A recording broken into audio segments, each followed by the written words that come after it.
All right. Sorry for the confusion here, but chapter 22 is called The Ordeal of Reconstruction. And this is all about post-Civil War and what had to happen. There was a lot of issues that needed to be addressed after this war was over. But here's 4 of the questions right here that we'll be covering in this chapter. 1, how will the South be reconstructed? And what does that even mean, reconstruction? Is it reconstruction of buildings? Yes. Is it reconstruction of lives? Yes. Is it reconstruction of the government? Absolutely. So all that, how's it going to be done? How would liberated slaves be dealt with in the South now that slaves are free after the 13th Amendment to the Constitution was passed? What will happen? Do you just say good luck to the former slaves now, or do you have to help them out? 3, how would the Southern states be readmitted to the Union, and when and who would direct that process is the final one. You've got, now remember, after the death of Abraham Lincoln, you have a Southerner slave owner from Tennessee that was a seceded state, now is in charge of the government. Is he going to direct that process? Is he going to be accused of going easy on his buddies in the South? All those things come into being, and it's really, really a confusing time in history as to what's going to be done. So let's talk aftermath of the Civil War. The Southern way of life absolutely ruined. Their crops were destroyed. Their homes were destroyed. Their food, they were homeless, and a lot of people were starving in the streets. It was a disaster for them. It says here the Civil War was the bloodiest war ever fought on American soil. During an average day during the war, approximately 600 people were killed, 600 per day. By the end of the war, over 618,000 people died. And that is more Americans than World War I, World War II, the Korean War, and the Vietnam War combined, just to put things in perspective. So let's talk about freedom for former slaves now. 13th Amendment passed, and it took a while for all slaves to be freed. And really, it wasn't even, you can't even really consider it to be freed, but we'll get into that. Sometimes plantation owners said, no, I'm not freeing my slaves. And the state and local authorities had to come in and do it. The military would have to sometimes come in and do it also. So, but eventually slaves were freed, but there was a problem. And the problem was what to do next. Most of these slaves, many of them couldn't read or write. They had no other job skills other than the cotton industry. You combine that with the fact that the owners of the plantations now have no workers. So, and just because slavery ended didn't mean racial prejudice ended. Of course not. We're still fighting it to this very day. So the racial prejudice was strong at that time, maybe even stronger after the war than it was before. So what emerges in the South is a system called sharecropping. And that was, took care of some issues. 1, the plantation owners needed workers, and 2, the former slaves now needed an occupation, needed to be able to make some money. So in most of the places where there was slavery, a new type of quote unquote slavery occurred called sharecropping. There's a big difference though. In many cases, if a sharecropper or former slave wasn't happy with this situation, he could leave and go somewhere else, but that wasn't always the case. So really what's emerging in the South is just a new kind of slavery. Here's what the system of sharecropping entailed. And we have a little flow chart here that'll help explain it. So yeah, it says here, the sharecropper receives land and seed. In exchange, he promises the landowner half the crop.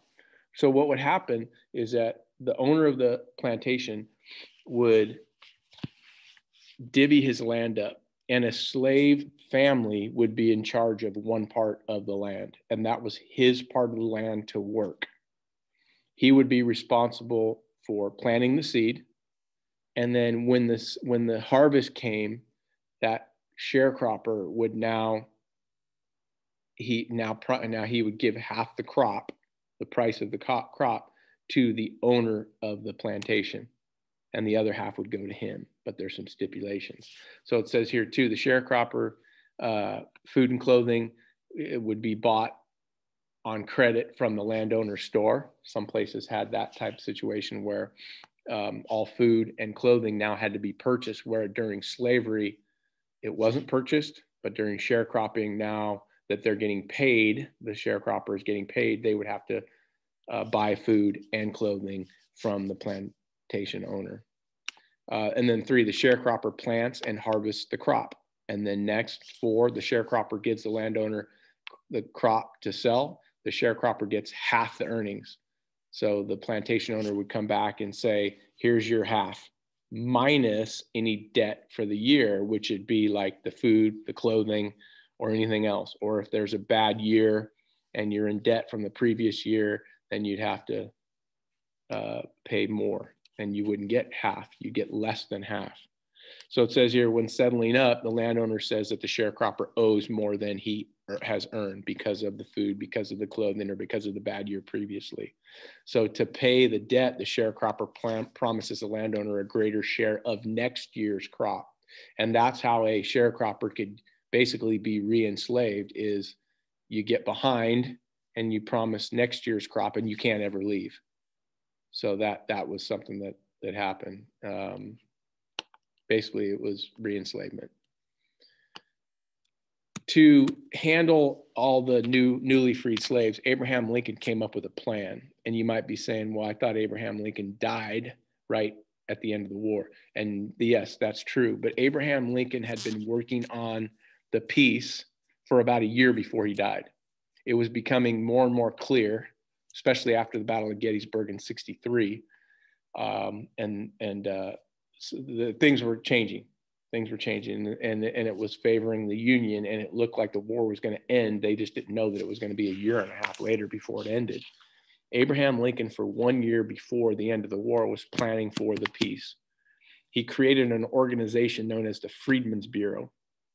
And the Freedmen's Bureau was a welfare organization specifically for newly freed slaves.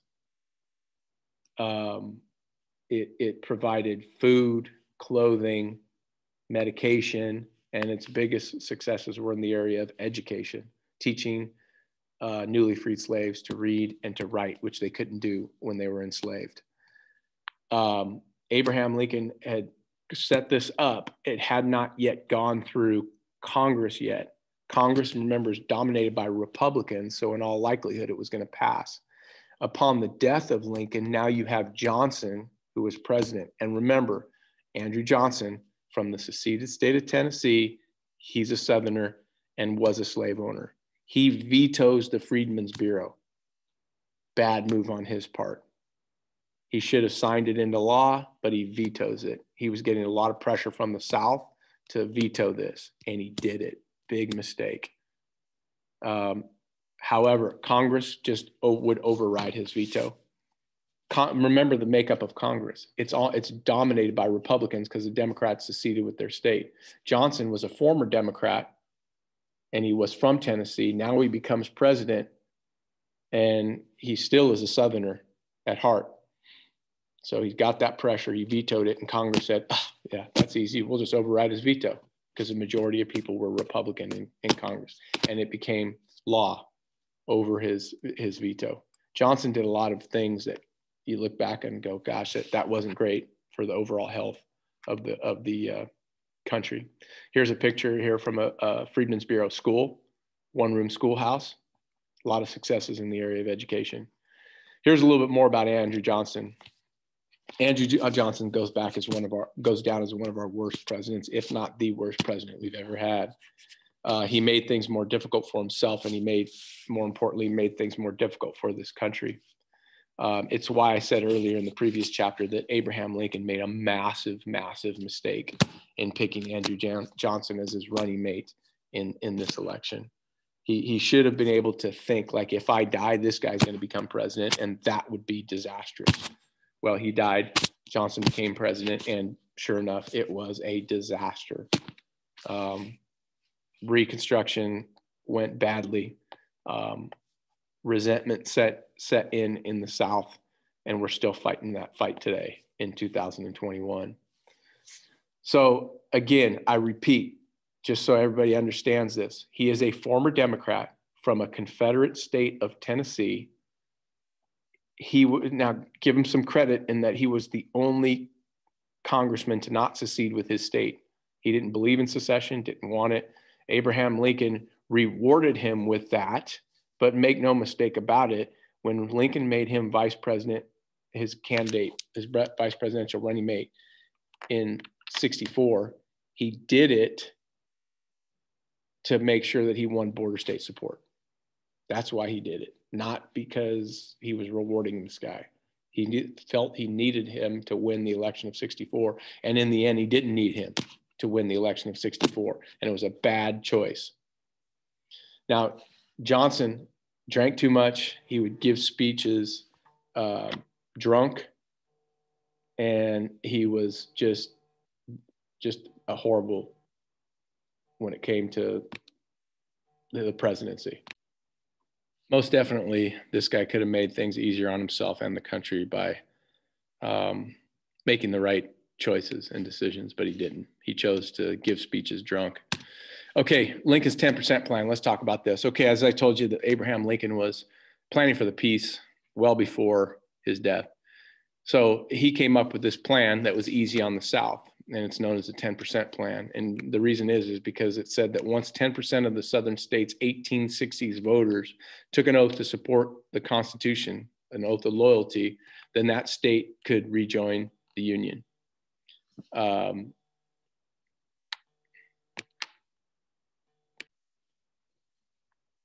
Lincoln's plan was based on forgiveness. The statement "with malice toward none, with charity for all" really kind of defines his plan. It was fairly easy to get 10% of the voters from 1860 to take an oath to support the Constitution. It was definitely doable.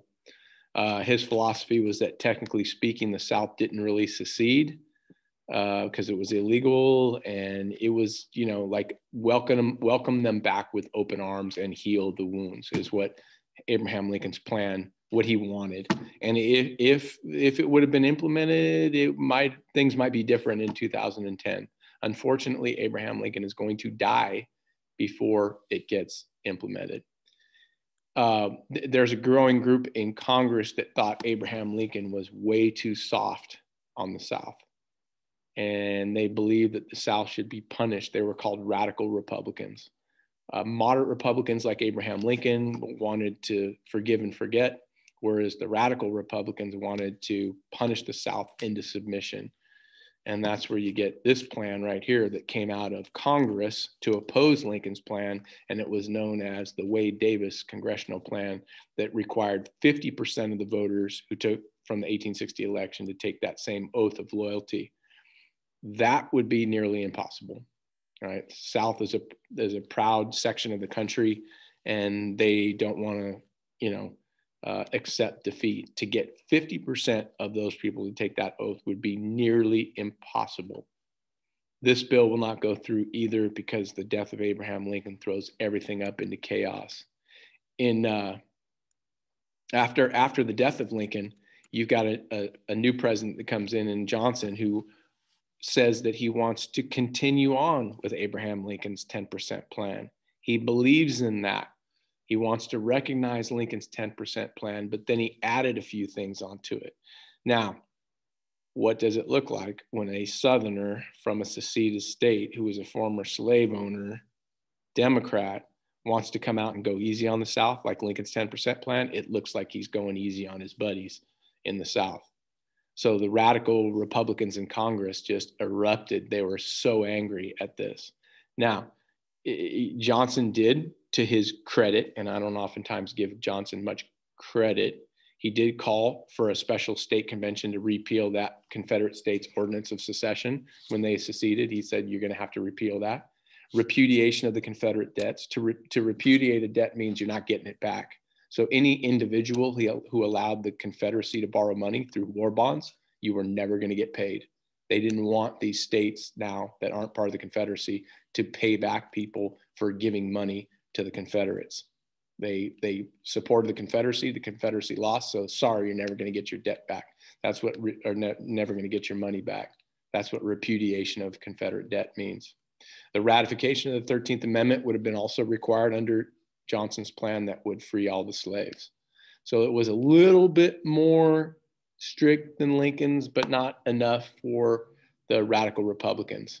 And then when Johnson started pardoning a lot of Confederates, oh man, they're all heck was going to break loose after that, because the Republicans did not like this. Anytime Johnson said anything, it just was like made Republicans cringe. This was a battle between the president and Congress, and Congress is going to win this battle because there's a majority of Republicans in Congress. And whenever Johnson would veto something, they'd override his veto with a 2/3 vote. So Johnson was one of the most powerless presidents we've ever had in history. The radical Republicans were led by these two men in Congress, Thaddeus Stevens in the House and Charles Sumner in the Senate. And they wanted full rights for African Americans. They wanted not only African Americans to get freedom for the 13th Amendment, freedom, they also wanted the 14th Amendment and also the 15th Amendment. The 15th Amendment would be voting rights for African Americans. Now think about it too, is that politically, it would be big for the Republican Party if African Americans got the right to vote, because all African Americans were going to vote Republican, the party of Lincoln, the party that freed the slaves. They're not going to vote Democrat, the party of the South. So radical Republicans push hard for African Americans to get the right to vote through that 15th Amendment. That will eventually happen, but not till 1867. But a lot of this was personal as well. Thaddeus Stevens and Charles Sumner were very sympathetic to African American causes. It wasn't just for the political fight, but they also felt strongly about freedom.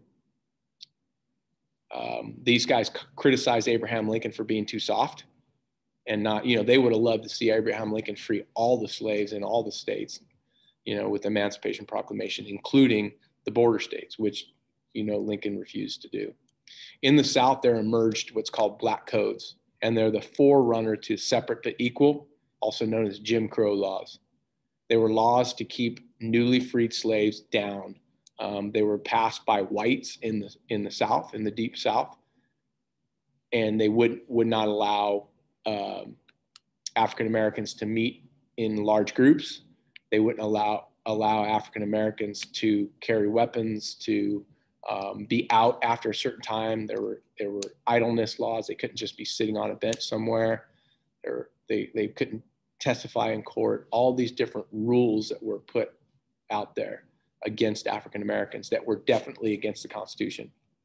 There were, your Amendment 1 rights were definitely taken away from African Americans. The post-war congressional situation was sticky, no doubt. In December of 1865, the war was over and Congress was going to go back in session. And who shows up at the steps of the Capitol building to reclaim their old seats?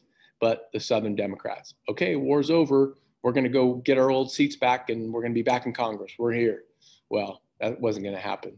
The Northerners, congressmen, kicked them out, said, no, you're not welcome here. Did not allow them back because they hadn't come up with a plan for Reconstruction yet. The other thing was the frustration on Northern congressmen's. They were so frustrated because they felt that they had won the war, the Union had won the war, and the South would get stronger politically because there was no more 3/5 compromise, that all African Americans would be counted towards the population. Therefore, states in the South would get more representation in the House in the future because their population would automatically go up. So take a look at this. It kind of tells the story. South Carolina had 291,000 white citizens and 411 freedmen. So those freedmen were newly freed slaves. It used to be that they would take 3/5 of 411 and add it to 291 to figure out the population of South Carolina. Now with the new situation, you would take all 411 freedmen because there's no more 3/5 compromise because slavery has ended. So, you look at that and those numbers start to escalate. So Mississippi had 353,000 white citizens and they had 436,000 freedmen. and 3/5 of 436 would be taken. And now all 5/5 of it, 436,000, would be added to the 353,000. So their population numbers would drastically go up, which meant the next time that there was a census in 1870, that those states would gain power in the House, and Northerners weren't willing to accept that. So yeah, the whole Johnson versus Congress thing was going bad. As I said, Johnson vetoed the Freedmen's Bureau every year when he was in, and then that would get his veto would be overridden by Congress. There was a civil rights bill that would give African Americans more rights and would prevent black codes, and Johnson vetoed the civil rights bill of 1865, and it went into law because they overrode his veto. So it was a back and forth pissing match between Johnson and Congress. Congress wanted him out. Johnson was getting more and more defiant, drinking more as the years would go by, and it was just getting worse and worse. Yeah, and then the 14th Amendment is proposed by Congress, and here's what the 14th Amendment stated. And Johnson is going to urge the southern states not to ratify this. The 14th Amendment gave citizenship to African American men, reduction in representation in the House if states denied African Americans the right to vote. So states could technically deny African Americans the right to vote, but if they did that, then they would get representation in Congress reduced. So it's not a right, it's not the 15th Amendment that's coming later on, but they're trying to get African Americans the right to vote. It disqualified Confederate leaders like generals from ever holding office, repudiated the Confederate war debt, which Johnson had talked about before in his 10% plan. And basically, Congress said if the southern states agreed to ratify the 14th Amendment, they would be given immediate statehood back. They would become states in the Union again. And it was President Johnson who then urged the southern states to reject the amendment. Every southern state